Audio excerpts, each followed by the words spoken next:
வனிதா விஜயகுமார் அவர்கள் என்ன சொல்றாங்க, உங்க வீட்டுக்கு நான் மருமகளா போக வேண்டியது அதெல்லாம் நான் இப்போ சொல்ல விரும்பல அப்படின்னு சொல்றாங்க.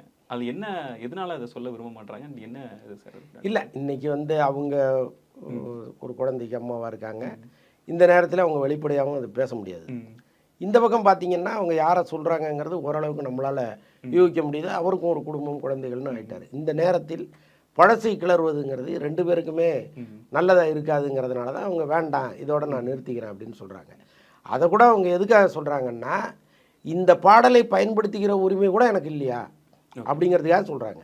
இப்போ ஒரு தேர்ட் பர்சன்ட்டை நீங்கள் வந்து காட்ட வேண்டிய வெறுப்பையும் கோபத்தையும் ஏன் என் மேலே காமிக்கிறீங்க? நான் உங்கள் குடும்பத்துக்கு நெருக்கமானவளாக இருந்திருக்கேன்ல, ஒரு காலத்தில் உங்கள் வீட்டில் நான் விளையாடி இருக்கேன்ல, எங்கள் அப்பாவும் உங்கள் அப்பாவும் ஃப்ரெண்ட்ஸ் தானேங்கிற நோக்கத்தில் அவங்க சொல்கிறாங்க.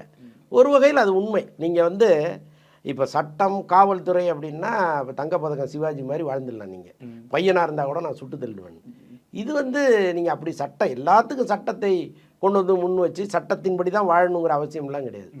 நீங்கள் போட்ட ஆயிரக்கணக்கான பாடல்களில் ஒரு பாடலை கடல்லேருந்து ஒரு வாளி அந்த அம்மா எடுத்துகிட்டு போயிருக்கு. கடல் அப்படியே தான் இருக்குது. ஒன்றும் உங்களுக்கு கஷ்டம் கிடையாது. இதனால் நீங்கள் ஏழை ஆகிட போகிறீங்களா?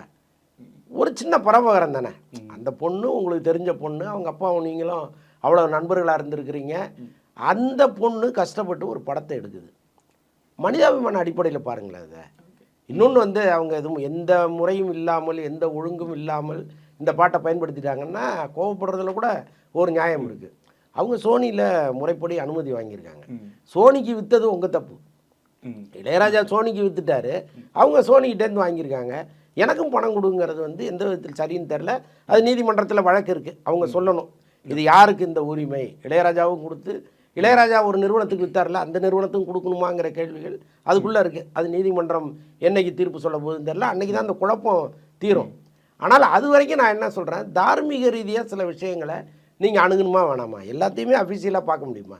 முடியாதுல்ல. அப்போ வனிதா மாதிரி கஷ்டப்படுற ஒரு பொண்ணுகிட்டேம்மா என் ஒரு பாட்டை எடுத்துருக்கல்லம்மா, போம்மா போயிட்டு சந்தோஷமாக அனுபவிச்சுக்கு போ அப்படின்னு சொல்கிறதுல என்ன கஷ்டம் உங்களுக்கு?